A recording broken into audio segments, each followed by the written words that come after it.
Novia cancela boda al ver a mendigo. Lo que él susurra la hace deshacerse en lágrimas. Isabela estaba a solo 10 minutos de casarse.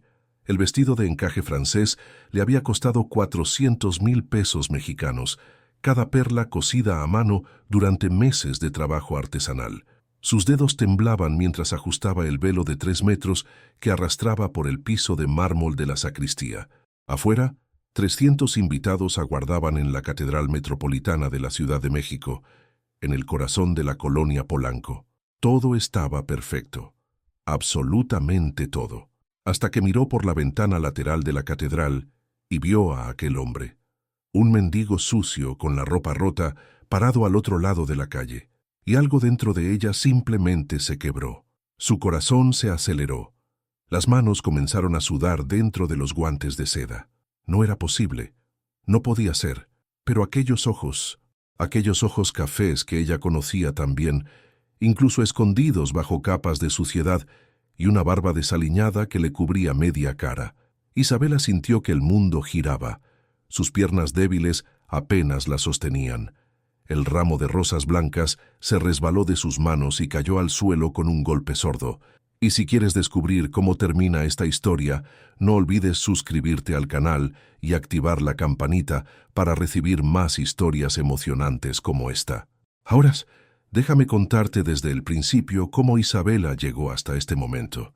6 meses antes, Isabela Cavalcanti despertaba todos los días a las 5:30 de la mañana en el departamento de 200 metros cuadrados en Polanco. La luz aún estaba oscura cuando abría los ojos, pero su rutina era precisa como un reloj suizo. A los 28 años, era gerente de marketing de una multinacional farmacéutica. Ganaba 80,000 pesos mexicanos al mes y manejaba una SUV alemana del último modelo. Su vida era una serie de reuniones importantes, cenas en restaurantes caros y fines de semana en resorts de lujo. Pero Isabela no siempre había vivido así.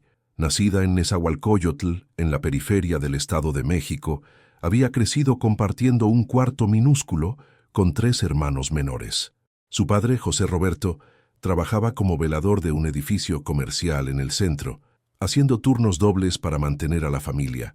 Su madre, Concepción, planchaba ropa en casa para complementar los ingresos. La pequeña Isabela estudiaba por la mañana y por la tarde ayudaba a su madre, cargando los pesados fardos de ropa limpia y almidonada que necesitaban ser entregados a los clientes. Ella aún recordaba el olor. Aquel olor a plancha caliente sobre la tela húmeda, mezclado con el aroma de jabón en polvo barato y sudor. Las manos de su madre siempre estaban rojas y callosas, quemadas por el vapor constante de la plancha vieja que silbaba y escupía agua. Isabela juró para sí misma, a los 12 años de edad, que un día saldría de allí, que tendría una vida diferente, que sus manos jamás tendrían aquellas marcas de trabajo pesado, y lo logró. Con una beca integral se graduó en administración en la mejor universidad privada de la Ciudad de México. Trabajó durante la universidad, durmiendo 4 horas por noche, sobreviviendo a base de café y determinación. A los 23 años, fue contratada por la multinacional.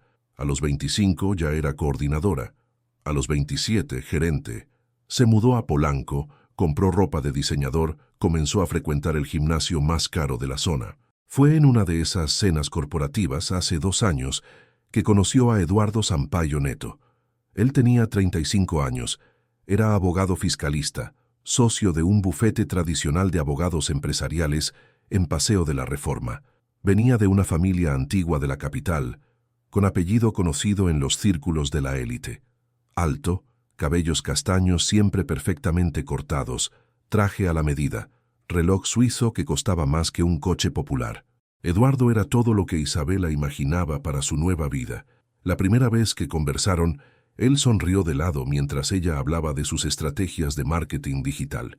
Tenía ese modo seguro de quien nació sabiendo que el mundo le pertenecía. Tomó su celular y tecleó su propio número sin pedir permiso, diciendo solo con una sonrisa encantadora que la llevaría a cenar al mejor restaurante japonés de la ciudad. Y la llevó. Isabela se sintió en las nubes. En los primeros meses, Eduardo fue perfecto, atento, romántico, generoso. La llevaba a viajes de fin de semana a Valle de Bravo y Cancún. La presentó a sus amigos de su círculo social, todos abogados, médicos y empresarios exitosos. Isabela sentía que finalmente había llegado a donde siempre quiso estar. Nadie allí sabía de Nezahualcóyotl. Nadie sabía que su madre planchaba ropa o que su padre era velador. Ella simplemente era Isabela Cavalcanti, la gerente de marketing exitosa y elegante. La propuesta de matrimonio ocurrió en París. Eduardo la llevó a la cima de la Torre Eiffel al atardecer y se arrodilló con una caja de terciopelo que contenía un anillo de diamante de 2 quilates. Isabela lloró, dijo que sí, lo abrazó mientras los turistas a su alrededor aplaudían. En ese momento, sintió que todo el dolor, todo el sacrificio, toda la vergüenza que sintió en la infancia había valido la pena. Pero había señales, pequeñas señales que Isabela elegía ignorar porque no quería ver. La forma en que Eduardo a veces la interrumpía cuando ella hablaba, especialmente frente a sus amigos. El modo en que miraba su celular cuando ella contaba sobre su día de trabajo, como si solo estuviera esperando a que terminara de hablar. Los chistes sutiles sobre su pronunciación de algunas palabras o sobre sus gustos musicales que él consideraba cursis. Una vez, hace como 3 meses, estaban cenando en casa de los padres de Eduardo, en una casa colonial imponente en Lomas de Chapultepec. La mesa estaba puesta con cristales y porcelanas finas, ese tipo de vajilla que Isabela solo conocía de revistas de decoración. La madre de Eduardo, Leticia Sampaio, una señora de 60 años con cabellos rubios impecablemente cepillados y collar de perlas legítimas, hizo una pregunta aparentemente inocente durante el postre. Sus ojos azules fijos en Isabela, la voz educada pero cargada de algo que Isabela no lograba identificar. Leticia preguntó en qué parte vivían los padres de Isabela. Isabela sintió que su garganta se secaba. Sus dedos apretaron la servilleta de lino en su regazo. Respondió que vivían en el Estado de México, manteniendo la respuesta vaga. Eduardo rápidamente cambió de tema, pero Isabela notó la mirada que Leticia intercambió con su marido, una mirada que decía claramente que ellos sabían que ella venía de abajo, sabían que ella no era del mismo mundo que ellos. Esa noche, en el coche de regreso a casa, Isabela permaneció en silencio. Eduardo manejaba distraído, hablando del siguiente caso que asumiría en el bufete. Ella miraba por la ventana, viendo pasar las mansiones iluminadas, y se preguntaba si realmente pertenecía a todo aquello. Pero entonces, Eduardo estacionó, se volvió hacia ella, tocó su rostro con ternura y le dijo que la amaba. E Isabela empujó las dudas al fondo de su mente. Los preparativos de la boda consumieron los meses siguientes. Isabela contrató a la mejor wedding planner de la Ciudad de México, una mujer que organizaba bodas de celebridades y cobraba honorarios equivalentes al salario anual de un maestro. La ceremonia sería en la Catedral Metropolitana, una de las iglesias más tradicionales y bellas de la ciudad. La recepción sería en el Salón El Jardín de los Eventos, un hotel 5 estrellas rodeado de jardines exuberantes. Pero había un problema creciente. Eduardo comenzó a cuestionar la lista de invitados de Isabela. Ella quería invitar a sus padres, a sus 3 hermanos, algunos tíos y primos, además de amigas de la época de la universidad que aún vivían en la periferia. Eduardo fruncía el ceño cada vez que Isabela mencionaba añadir más nombres a esa lista. Decía que el espacio era limitado, que debían priorizar a los invitados importantes, que sus socios del bufete y clientes principales debían estar presentes. Poco a poco, la lista de Isabela fue reduciéndose. Primero fueron los primos lejanos, después los tíos, luego las amigas antiguas. Isabela se justificaba a sí misma que tenía sentido, que era una boda pequeña y elegante, que no había espacio para todos. Pero cada nombre que tachaba de la lista era como tachar una parte de sí misma. Cuando Eduardo sugirió que tal vez sería mejor que sus padres se sentaran en una mesa discreta al fondo del salón en lugar de en la mesa principal, Isabela sintió que algo se partía dentro de ella. Pero aceptó. Siempre aceptaba.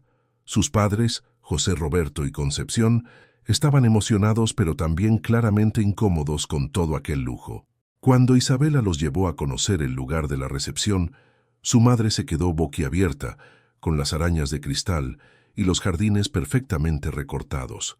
Su padre, un hombre de manos grandes y callosas, permaneció callado todo el tiempo, solo asintiendo con la cabeza, sus ojos revelando que se sentía completamente fuera de lugar en aquel mundo.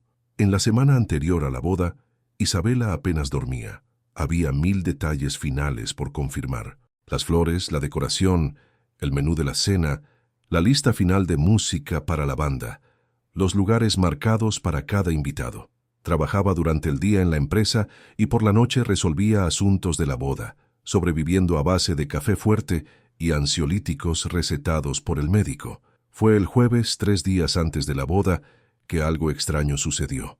Isabela salía del gimnasio cuando vio a un hombre al otro lado de la calle.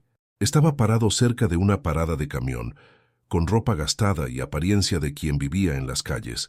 No era raro ver personas en situación de calle en aquella zona, pero había algo en ese hombre que hizo que Isabela se detuviera.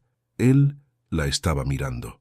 No solo mirando, sino observando fijamente, como si la conociera. Isabela sintió un escalofrío recorrer su espalda. Por un breve segundo, algo en aquella mirada le pareció familiar, pero eso era imposible. Movió la cabeza, entró al coche y se fue. Durante el resto del día, sin embargo, no pudo sacarse esa imagen de la mente. Aquellos ojos.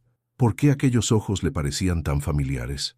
El viernes, el día anterior a la boda, Isabela estaba en el salón de belleza haciéndose las uñas cuando recibió una llamada de Eduardo. Su voz estaba irritada. Dijo que necesitaba cambiar la mesa de sus padres porque un cliente importante del bufete había confirmado su presencia a última hora y necesitaba un lugar destacado. Isabela apretó el teléfono contra la oreja, sintiendo que sus manos temblaban. La manicurista dejó de trabajar percibiendo la tensión en el aire. Isabela preguntó si realmente era necesario. Eduardo respondió, con ese tono que no aceptaba cuestionamientos, que sí era necesario.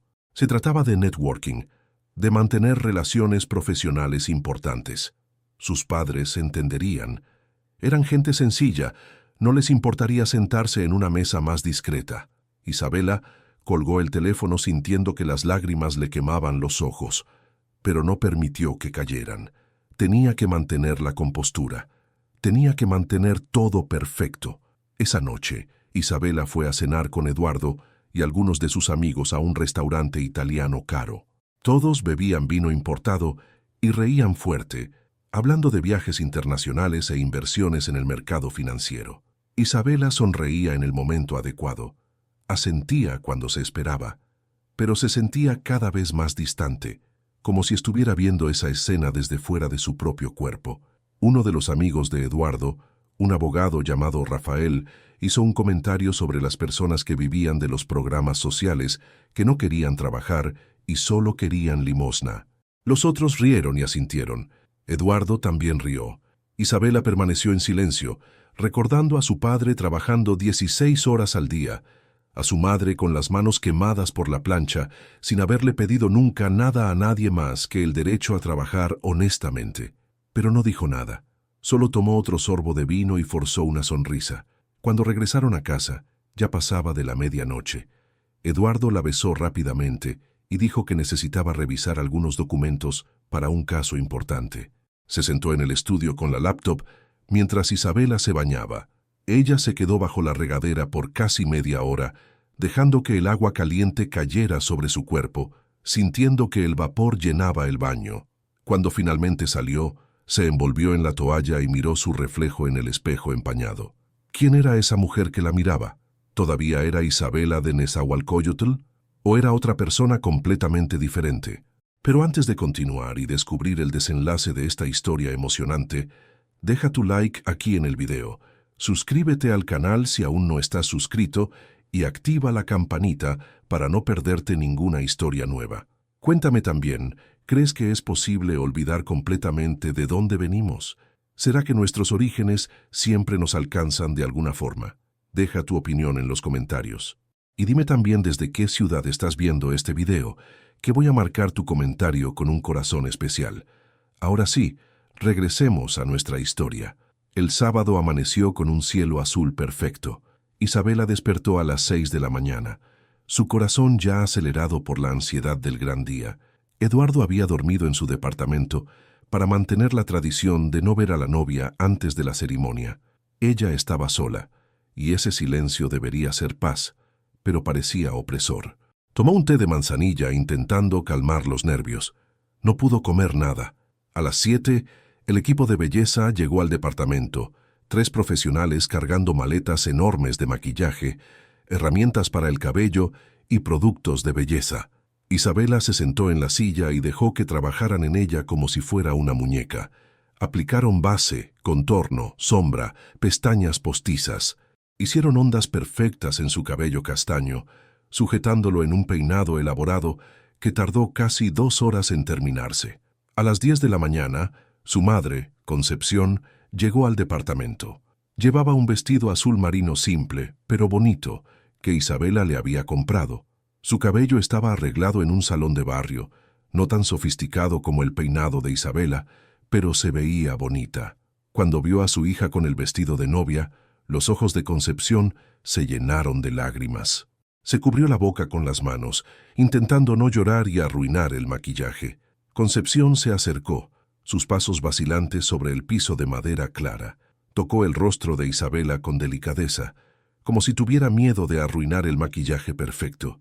Su voz salió ronca y quebrada. Dijo que Isabela estaba preciosa. Dijo que nunca imaginó que vería a su hija así, tan guapa, tan elegante, casándose en una catedral tan importante. Dijo que estaba orgullosa, muy orgullosa. Isabela abrazó a su madre, oliendo el aroma familiar de jabón simple y agua de colonia barata. Era un olor que la transportaba inmediatamente a la infancia, a aquella casa pequeña en Nezahualcóyotl, a las mañanas en que despertaba con el sonido de la plancha silbando. Sintió un nudo en la garganta, pero contuvo las lágrimas. No podía llorar. No podía arruinar el maquillaje. Concepción le preguntó si Isabela estaba feliz, realmente feliz. Había algo en la voz de su madre, una preocupación sutil, casi imperceptible. Isabela se separó del abrazo y sonrió. Dijo que sí, que estaba feliz, que Eduardo era maravilloso, que ese era el día más importante de su vida. Pero mientras decía esas palabras, algo dentro de ella gritaba, algo que se negaba a escuchar. El padre de Isabela, José Roberto, llegó poco después. Llevaba un traje alquilado que no le quedaba perfectamente, un poco holgado en los hombros y corto en las mangas. Pero se había afeitado, peinado su cabello con gel, y estaba intentándolo lo mejor posible. Cuando vio a Isabela, sus ojos se abrieron de par en par. Se quedó parado en la puerta, simplemente mirando a su hija, como si no pudiera creer que aquella mujer elegante y sofisticada era la misma niña que solía cargar fardos de ropa por las calles polvorientas de la periferia. José Roberto tragó saliva. Su voz salió baja y emocionada.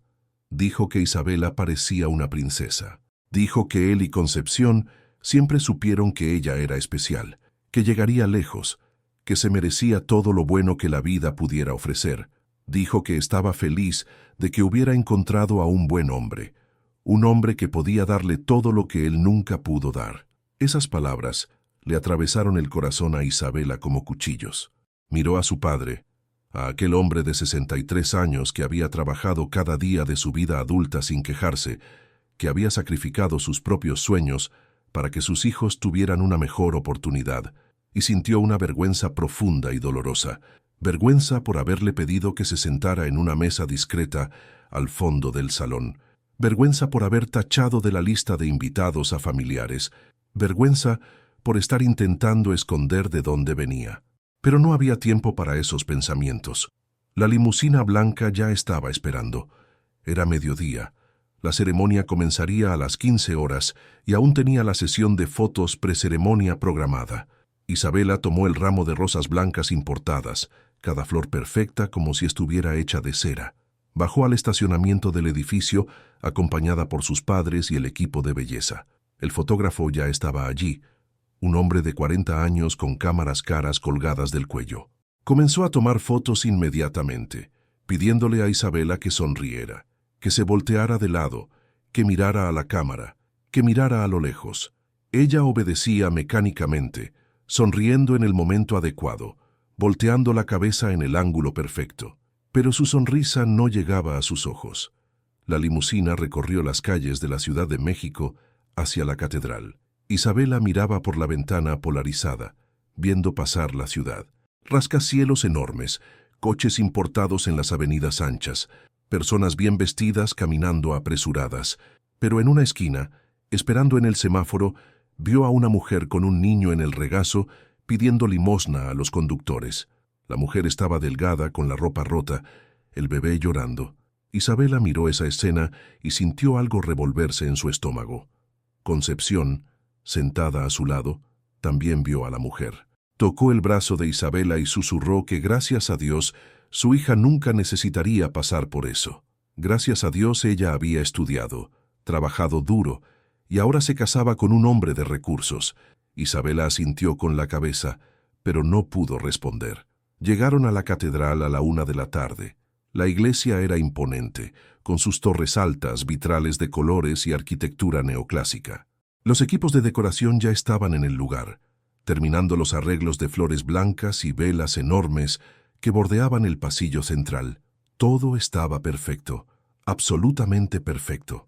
Isabela fue llevada a la sacristía, una sala lateral reservada para que la novia se preparara. Había un sofá de terciopelo, un espejo enorme con luces alrededor y una mesita con champán y petit fours. Se sentó, arreglando el vestido voluminoso a su alrededor. Sus damas de honor llegaron poco después. 4 amigas del trabajo y de la universidad, todas vestidas con largos azul marino elegantes. Mientras ellas parloteaban animadamente sobre la decoración y sobre lo guapo que estaba Eduardo, Isabela miró por la ventana. La sacristía tenía vista a la calle lateral de la catedral. Podía ver parte de la banqueta, algunos árboles, algunos coches estacionados. Los invitados ya comenzaban a llegar. Mujeres con vestidos de fiesta caros, hombres con trajes a la medida. El mundo de Eduardo, el mundo que ahora también era suyo. Pero entonces, al otro lado de la calle, vio un movimiento. Un hombre estaba allí parado. Un hombre con ropa rota y sucia, barba desaliñada, cabello largo y enredado. Un mendigo. No era raro ver personas en situación de calle cerca de las iglesias, especialmente en días de eventos. Pero había algo en ese hombre. Isabela se levantó de la silla y se acercó más a la ventana. Su corazón comenzó a latir más rápido, sin que ella entendiera por qué. El hombre miraba hacia la catedral. No hacia la catedral, hacia ella. Estaba mirando directamente a la ventana de la sacristía, como si supiera que ella estaba allí. Podía ver sus ojos incluso a la distancia. Ojos cafés, profundos, llenos de una tristeza profunda. Y algo en esos ojos le era familiar, terriblemente familiar. Isabela sintió un frío recorrer su espalda. Sus manos comenzaron a temblar. El ramo se resbaló de sus dedos y cayó al suelo. Una de sus damas de honor, Juliana, corrió hacia ella preguntándole si todo estaba bien. Isabela no respondió. Estaba paralizada, mirando a aquel hombre al otro lado de la calle. No podía ser. Era imposible. Pero esos ojos, ella conocía esos ojos. Juliana siguió la mirada de Isabela y vio al mendigo. Hizo una mueca de disgusto y dijo que era una lástima que hubiera gente de ese tipo cerca de una ceremonia tan bonita, que alguien debería llamar a la policía para alejar a ese sujeto. Isabela sintió que la rabia le subía por la garganta. Se volvió bruscamente hacia Juliana, los ojos ardientes. Dijo en un tono cortante que nadie iba a llamar a la policía, que aquel hombre tenía tanto derecho de estar allí como cualquier otra persona. Juliana se sorprendió por la reacción. Las otras damas de honor también miraron asombradas. Isabela nunca hablaba así, siempre tan controlada, tan educada, pero ella misma estaba sorprendida por su propia reacción. ¿Por qué defendía a un mendigo al que ni siquiera conocía? ¿Por qué ese hombre la conmovía tanto? Volvió a mirar por la ventana. El hombre todavía estaba allí, inmóvil, observando. Isabela sintió que las lágrimas le quemaban los ojos. No podía ser él. Se había ido hacía tanto tiempo. 17 años habían pasado. Era imposible. Pero su corazón gritaba lo contrario. Concepción entró en la sacristía en ese momento e inmediatamente notó que algo andaba mal. Se acercó a su hija y le preguntó qué había pasado. Isabela señaló hacia la ventana, su mano temblando, su voz saliendo ronca y quebrada. Dijo que había un hombre allí, un hombre que creía conocer, un hombre que no debería estar allí. Concepción miró por la ventana y su rostro se puso pálido instantáneamente. Se llevó la mano a la boca. Sus ojos se abrían de par en par por el shock y el horror. Tambaleó teniéndose que agarrar de la pared para no caer. Sus piernas le fallaron. Isabela sostuvo el brazo de su madre, sintiéndola temblar violentamente. Isabela preguntó con su voz desesperada si aquel hombre era quien ella pensaba que era. Concepción no podía hablar. Solo movía la cabeza, lágrimas corriendo por su rostro, arruinando el maquillaje que se había hecho con tanto cuidado. Finalmente, en un susurro quebrado lo confirmó. Dijo que sí. Dijo el nombre que Isabela no había escuchado en 17 años. Gabriel, su hermano mayor. Gabriel. El mundo de Isabela se derrumbó. Gabriel, su hermano. El hermano que había desaparecido cuando ella tenía solo 11 años. El hermano que salió de casa diciendo que iba a buscar trabajo y nunca regresó. La familia buscó durante meses, puso carteles, presentó una denuncia, rezó, lloró, se desesperó. Pero Gabriel simplemente desapareció, como si se lo hubiera tragado la ciudad. Con el tiempo, la familia tuvo que aceptar que tal vez él nunca regresaría. Tal vez estaba muerto. Tal vez había decidido comenzar una vida nueva lejos de ellos. Poco a poco, el dolor agudo se transformó en un dolor sordo y constante. Concepción lloró todas las noches durante años. José Roberto se volvió más callado, más distante. Isabela, que adoraba a su hermano mayor, sintió un vacío que nunca fue llenado. Y ahora él estaba allí, al otro lado de la calle, vivo, pero viviendo en las calles, sucio, andrajoso, irreconocible si no fuera por los ojos. Esos mismos ojos cafés y bondadosos que Isabela recordaba. Los ojos del hermano que solía jugar con ella, que la defendía de los bravucones de la escuela, que compartía con ella el último pedazo de pan cuando no había suficiente comida. Isabela no pensó, simplemente actuó.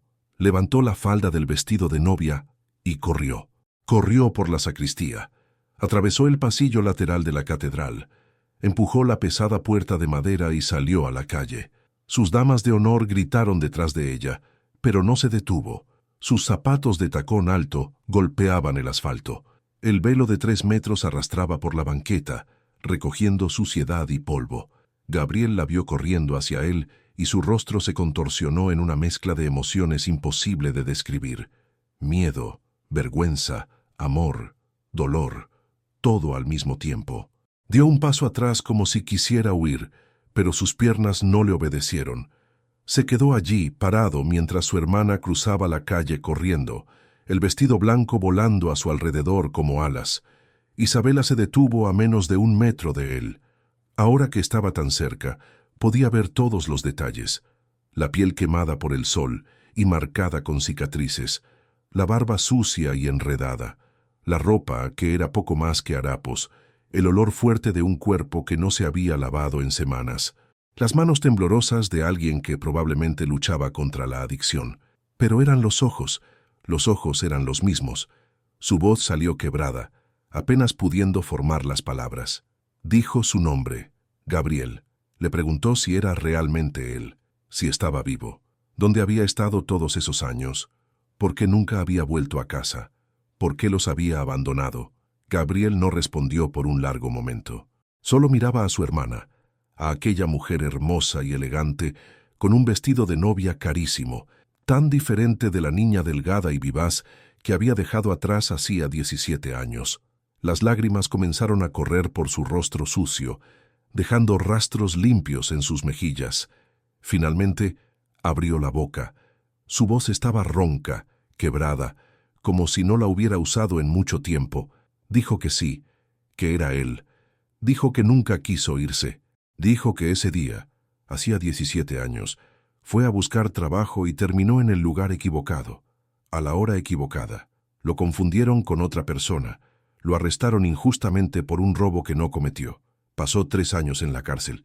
Cuando salió, estaba cambiado, adicto a las drogas que aprendió a usar allí dentro, lleno de vergüenza. destruido por dentro. Gabriel dijo que intentó volver a casa varias veces. Llegó hasta la calle donde vivía la familia, pero siempre se rendía. No podía enfrentar a sus padres. No podía dejar que su hermanita lo viera de esa manera. Prefirió desaparecer completamente, vivir en las calles, morir lentamente en las esquinas de la ciudad. Pensó que sería mejor para todos que creyeran que estaba muerto a que vieran en lo que se había convertido. Isabela escuchaba cada palabra sintiendo que su corazón se rompía en 1000 pedazos. Las lágrimas corrían libremente por su rostro, arruinando el maquillaje perfecto, manchando el vestido blanco. Extendió la mano y tocó el rostro de su hermano, sintiendo la barba áspera bajo sus dedos. Gabriel cerró los ojos ante su toque, como si fuera la cosa más dolorosa y maravillosa que había sentido.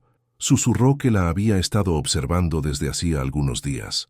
Había descubierto, por casualidad, hablando con otro habitante de la calle, que Isabela Cavalcanti de Nezahualcóyotl se había convertido en alguien importante, una gerente de marketing, una mujer exitosa, y hoy se casaba. Gabriel dijo que necesitaba verla, aunque fuera de lejos. Necesitaba saber que al menos uno de ellos había logrado escapar, que al menos ella estaba bien. Isabela movió la cabeza violentamente. Dijo que nada de eso importaba, que él era su hermano, que lo amaba, que nunca debería haber estado solo todos esos años. Su voz salió alta, desesperada, llena de dolor. Dijo que él nunca más estaría solo. Nunca más. Fue entonces cuando escuchó la voz de Eduardo detrás de ella. Él había salido de la catedral al oír el alboroto de los invitados sobre la novia corriendo hacia la calle. Estaba parado en la banqueta con su traje negro impecable, el rostro rojo de rabia y confusión. Gritó el nombre de Isabela, preguntando qué diablos estaba haciendo. Preguntó quién era aquel mendigo sucio al que estaba tocando. Dijo que los invitados estaban todos esperando, que ella estaba armando un escándalo, que necesitaba regresar inmediatamente. Isabela se volvió hacia Eduardo, y fue como si lo estuviera viendo por primera vez, realmente viendo. Vio al hombre detrás del traje caro y del apellido importante. Vio el desprecio en sus ojos mientras miraba a Gabriel. Vio la preocupación no por ella, sino por lo que los invitados pensarían. Vio todo lo que había elegido ignorar durante 2 años. Ella dijo que aquel hombre era su hermano. Eduardo guardó silencio por un momento, procesando la información. Entonces su rostro se contorsionó en disgusto. Dijo que ella nunca había mencionado tener un hermano, especialmente un hermano en esa condición. Su voz estaba cargada de acusación y asco. Isabela sintió que algo explotaba dentro de ella. Años de tragarse comentarios sutiles, de aceptar ser menospreciada, de esconder sus orígenes, de tener vergüenza de su propia familia. Todo eso salió a la superficie de una vez. Su voz salió firme, más firme de lo que jamás había sido con Eduardo. Dijo que sí, que ese era su hermano, y que si Eduardo tenía algún problema con eso, entonces tal vez no deberían casarse.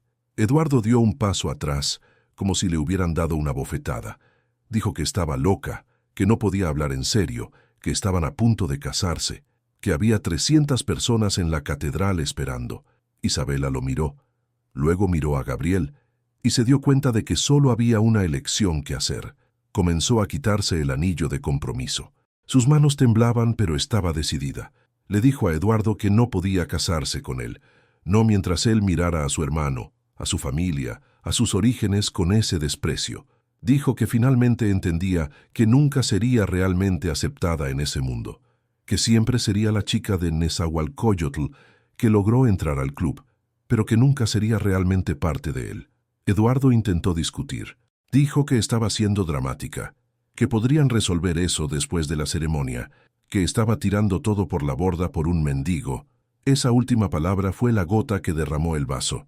Isabela se quitó el anillo por completo y lo puso en la mano de Eduardo. Dijo que la boda estaba cancelada. La calle a su alrededor estaba ahora llena de invitados que habían salido de la catedral para ver qué pasaba.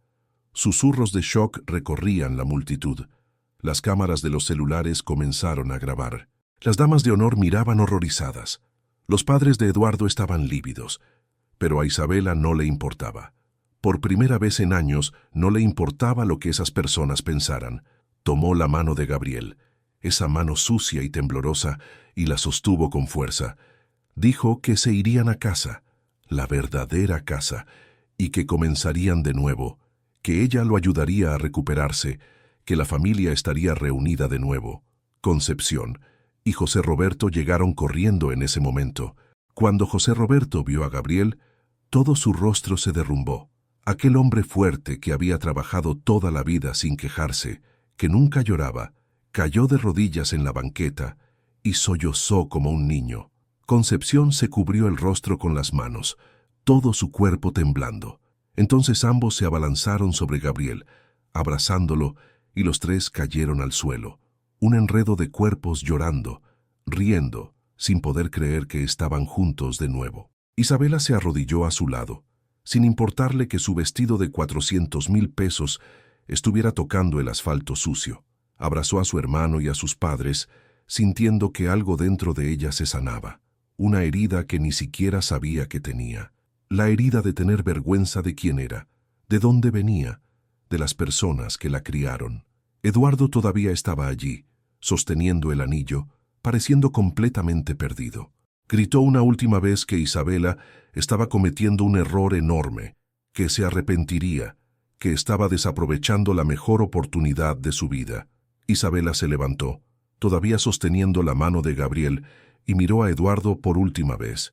Dijo que tenía razón en una cosa: ella estaba desaprovechando una oportunidad, la oportunidad de convertirse en alguien que ya no reconocería en el espejo, la oportunidad de vivir una mentira por el resto de su vida, y que prefería 1000 veces ser quien realmente era, al lado de las personas que realmente la amaban, que vivir en aquella farsa dorada.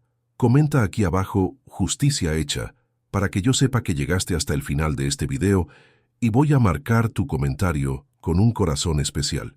Y si la historia de Isabela te emocionó, tengo otra aún más sorprendente para compartir contigo. Es solo hacer clic en el video que está apareciendo ahora en tu pantalla y te cuento todo. Un gran abrazo y hasta la próxima historia emocionante. Chaito.